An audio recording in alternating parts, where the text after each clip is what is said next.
everyone, and welcome back for another deep dive. Glad to be here. Today, we're diving into a topic that I know is going to hit home for a lot of you guys, men's rights, particularly when we look at it through the lens of marriage and all the crazy cultural changes that are happening. Yeah, it's a minefield out there for sure. Absolutely. And to guide us through this minefield, we've got this book, The Illusion of Generation Z, Reclaiming Our Lost Masculinity. Interesting title. Yeah, and this book, it doesn't hold back. It straight up says that traditional masculinity, the kind a lot of us in the red pill community know, and value is under attack. Under attack, huh? Yeah, a full-on assault. And the book points the finger at Gen Z and this whole woke culture thing. I think a lot of our listeners can relate to that. Yeah, for sure. So let's break this down, starting with the book's main argument. Traditional masculinity is being systematically dismantled, not just challenged, but like taken apart piece by piece. Okay, so how does the book back that up?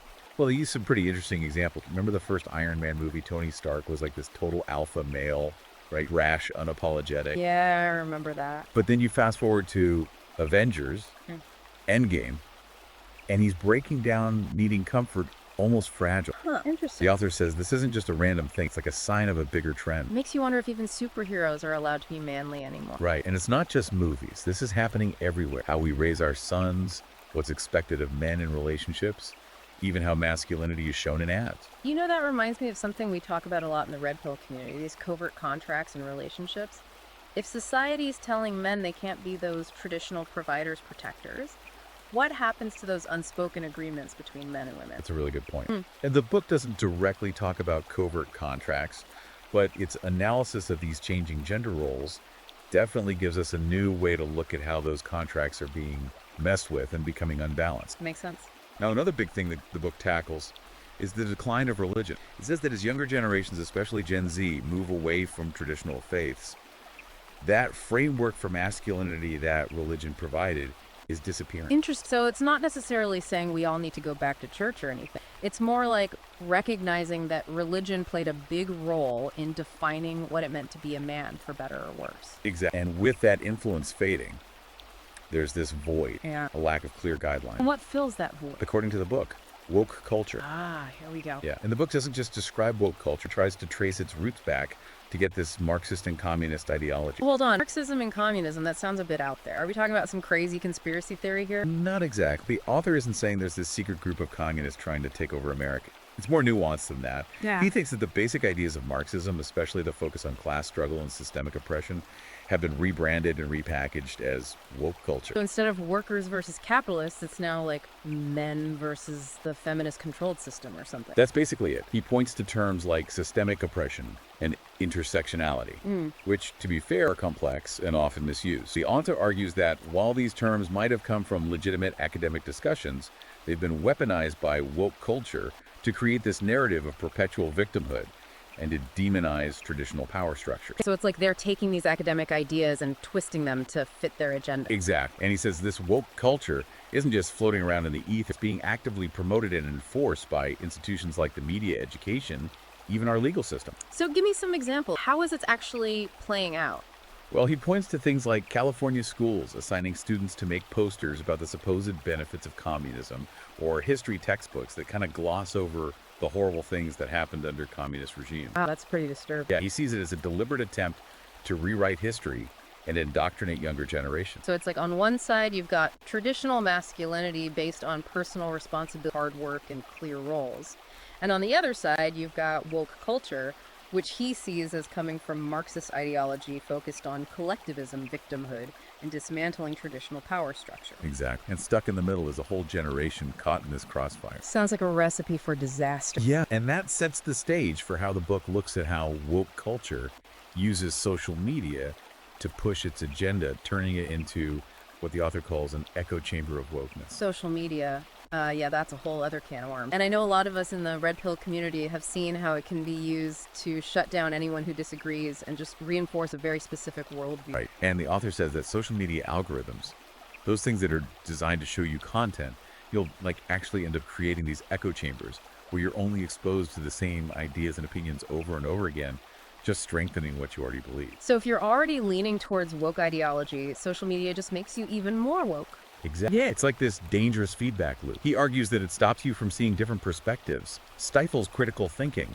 and makes it harder for people to question their own bias. It's like living in a bubble. And it's not just about reinforcing beliefs. The book also connects social media to some pretty worrying trends, like the rise of narcissism and this intense pressure to conform to woke standards. Yeah, you see that everywhere online. It's like everyone's trying to be the most woke person in the room. Exactly. The author says that social media encourages this culture of self-promotion and virtue signaling, where people are more worried about looking woke than actually understanding or addressing real social issues. It's like this performative activism, where the goal is to get woke points instead of having real conversations. All about appearance. And the author points out the scary effect this has on free speech.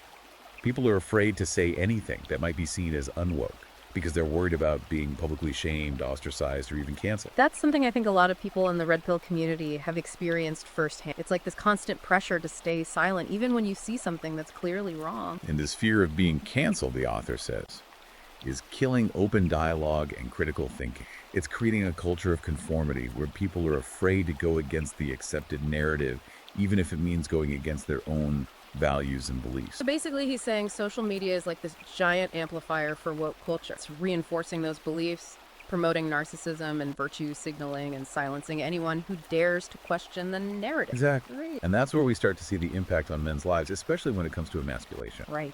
That's a perfect segue into the next part of our deep dive, Emasculated, the crisis of modern manhood. We'll unpack how these cultural shifts amplified by social media are hitting men on a personal level, leaving many feeling lost, confused, and stripped of their purpose.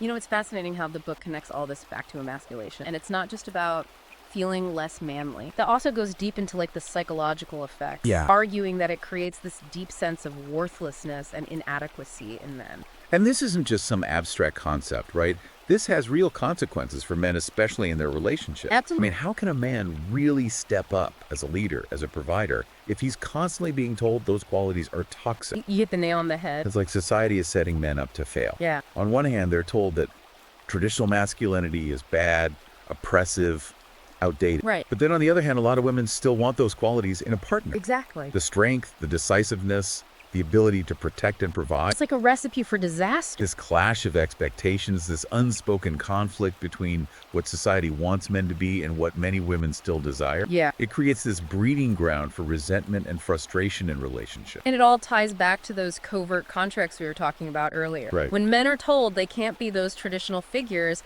those agreements get thrown out of whack. Yeah. Men start to feel like they're giving without getting anything in return. Exactly. And that resentment builds, leading to all sorts of problems in the relationship. It's like they're trapped. Yeah. If they try to be this sensitive new age guy, they're often seen as weak and unattractive. Right. But if they embrace those traditional masculine qualities, they're labeled as toxic and misogynistic. It's a no-win situation. And the author doesn't shy away from this. He uses this powerful example from the sports world. Oh yeah, what's that? He talks about this athlete who was publicly struggling with his masculinity. This athlete tried to be more sensitive and emotional to fit in with these new expectations, but it backfired. He faced ridicule and criticism, even from the people who were supposedly advocating for these changes. Well, so even those at the top of their game are struggling with it. Like a cautionary tale. Yeah. A reminder that even those who seem to embody traditional masculinity are having a hard time navigating this new landscape. It highlights the emotional toll this emasculation takes. It's not just about feeling a bit less manly. Right. It's about feeling lost, confused, and ultimately less valuable as a man. So we've laid out the problem. Traditional masculinity is under attack. Woke culture is everywhere, and men are feeling the effects. Yeah. But the book doesn't just leave us hanging, right?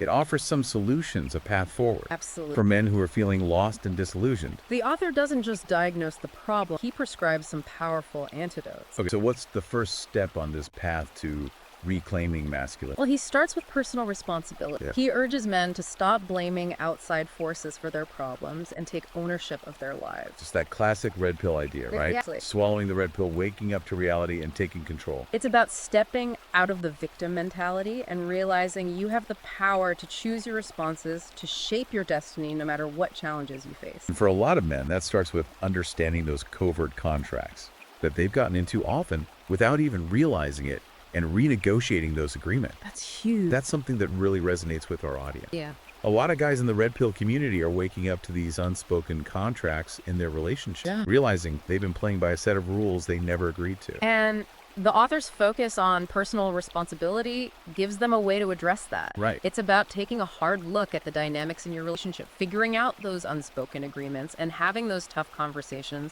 to create a more balanced and fulfilling partnership. So personal responsibility is step one. What else does he suggest? Well, he puts a lot of emphasis on rediscovering those traditional masculine values. The ones we were talking about earlier. Things like strength, courage, stoicism, self-reliance. It's like going back to basic. In a way, yes. Rejecting the sensitive new age guy and embracing the strong silent type. But it's not about becoming some caricature of masculine. It's about finding that balance between strength and sensitivity, assertiveness and empathy. So not a caveman, but embodying those masculine traits in a way that's authentic and relevant today. Exactly. And the book gives some practical advice on how to do that. Like? It encourages men to focus on physical fitness, self-improvement, pursuing meaningful goals. It's that level up mentality. Yeah.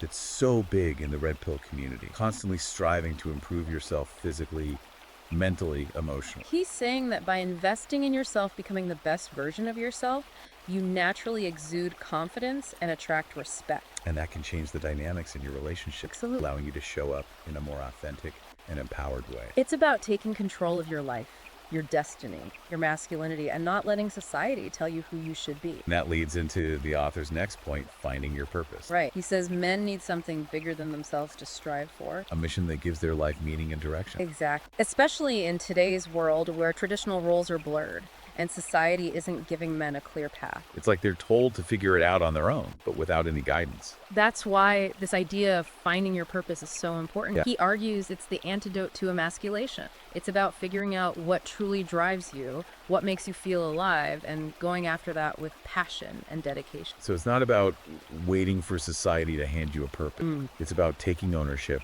creating a life that's meaningful and fulfilling. Exactly. And for a lot of men, this journey of self-discovery can be really empowering. It lets them step out of the shadow of societal expectations and define their own masculinity on their own terms. It's about reclaiming that sense of agency, that sense of control over their own lives. And that's why I think this book really resonates with the Red Pill community. Yeah, I can see that. It's offering a similar message of empowerment, self-reliance, taking control of your own destiny. So we've got personal responsibility, embracing those core masculine values, finding your purpose. That's a solid foundation. It is. But the author doesn't stop there. He goes into specific areas where these principles can be applied. What? Like education, pop culture, even the way we raise our children. He really goes deep into how woke culture has infiltrated these institutions. Yeah. And he offers some pretty radical solutions for pushing back. And that's what we'll explore in the next part of our deep dive. Sounds good. We'll uncover the author's blueprint for combating this woke agenda and reclaiming these vital aspects of our lives. So we talked about personal responsibility, reclaiming those masculine values, finding your purpose. Yeah. But the author takes it a step further, right? He digs into how we can actually fight back against this woke agenda on a bigger scale. Right. Starting with something that I think hits home for a lot of us, how we raise the next generation. And he calls out this thing he calls the participation trophy syndrome. Yeah. This idea that we're so busy protecting kids from failure, from discomfort, that we're actually doing them a disservice. It's like we've gone overboard with the whole safe space mentality. Yeah. We're trying to create this perfect world for kids, free from any risk or hardship. But the author says this is making them weaker. Less prepared for the real world. Exactly. If you're always shielded from discomfort, you never learn how to cope. You never develop that grit, that resilience to overcome obstacles. And then when they finally do face challenges as adults, It's all apart. it's like we're setting them up for a rude awakening. Right. They go out into the world expecting everyone to be nice and to get rewarded just for showing up. And then reality hits them hard. And the author argues that this is especially bad for boys. He thinks boys need those challenges, those opportunities to test their limits, to push themselves to fail and learn from those failures. It's how they build those core masculine traits. Strength, courage, determination. So what's the alternative? What does he suggest we do differently? He says we need to go back to meritocracy. Okay. Ditch the participation trophy, stop rewarding mediocrity, and start teaching kids that success is earned, not given. It's about teaching them the value of hard work, perseverance, delayed gratification. And it's not just about winning or losing. No, it's about building character. Developing those inner qualities that will help them throughout their lives. Exactly. And he uses some really interesting examples to prove his point. Like what? He talks about Michael Jordan getting cut from his high school basketball team. Oh, yeah. And J.K. Rowling facing tons of rejections for her Harry Potter books. Wow. He's saying those setbacks, those failures were actually crucial to their success. It shows that adversity can make you stronger. It can forge those qualities of resilience and determination that you need to achieve anything worthwhile. And it ties back to reclaiming masculinity. Right. It's about teaching boys that it's okay to struggle, it's okay to fail, as long as they learn from it and keep going. It's about giving them that sense of agency, that belief that they have the power to create their own destiny. Okay, so we need to rethink how we raise our kids, how we prepare them for the real world. But the author doesn't stop there.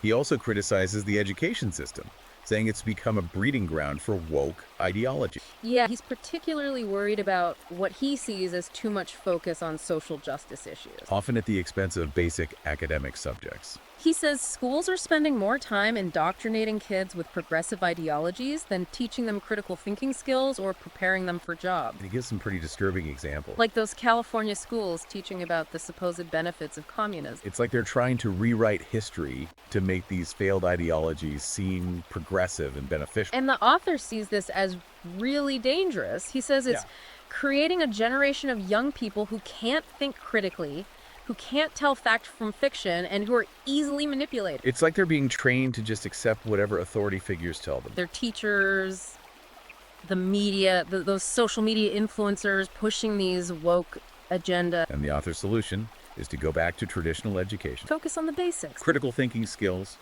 a more balanced approach to history and social issues. He's urging parents to get involved, to really look at what their kids are being taught, and to challenge schools that are pushing a one-sided agenda. So it's about taking back control of education. Making sure our kids are getting a well-rounded education. One that teaches them to think for themselves, to navigate the world, and to make informed decisions. And it's not just about protecting them from woke ideology. It's about giving them the tools to critically evaluate any ideology, any belief system, and to come to their own conclusion. Okay, so we've talked about raising kids and education, but there's another area where the author sees this woke agenda having a huge impact. What's that? Pop culture. Oh yeah, he spends a whole section on that. Analyzing how movies, TV shows, music, even video games are being used to push woke ideology. And shape the attitudes and beliefs of younger generations. He uses examples like Taylor Swift and Beyonce. Oh yeah. Saying these pop stars are using their platforms to push a specific political agenda. Often disguised as empowering women or promoting social justice. And the author's worried that this creates a distorted view, especially for young people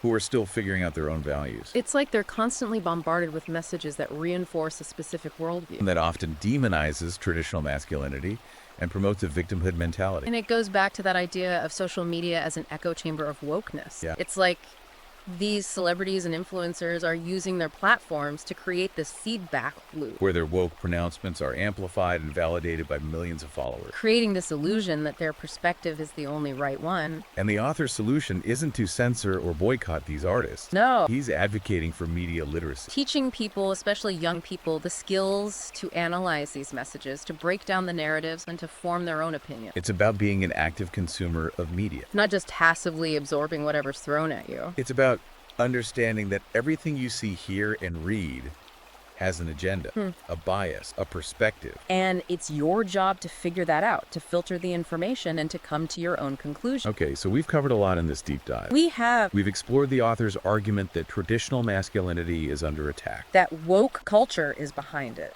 and that this agenda is being spread through things like education, pop culture, and social media. But the book isn't all doom and gloom. No, it offers a way forward. The solutions for men who are ready to reclaim their masculinity and fight back against these harmful trends. And it's a message that I think is really powerful and relevant for our audience. Especially those in the married red pill community. The authors focus on personal responsibility, embracing those core masculine values, finding your purpose, taking a proactive approach to raising kids, educating yourself, engaging with media. It all fits perfectly with the red pill philosophy. It's about taking control of your life, your relationships, your future. It's about rejecting the narratives that are being forced on you and creating your own path. If you're ready to take that journey, I highly recommend checking out The Illusion of Generation Z, Reclaiming Our Lost Masculinity. It's a really thought-provoking book that will challenge your assumptions, validate your experiences, and give you a roadmap for navigating this crazy cultural landscape. You can find it on Amazon Kindle and Google Play Books. Go check it out. And remember,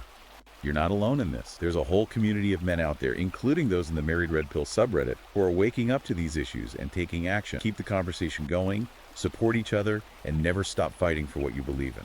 Thanks for joining us on this deep dive. Until next time, stay strong.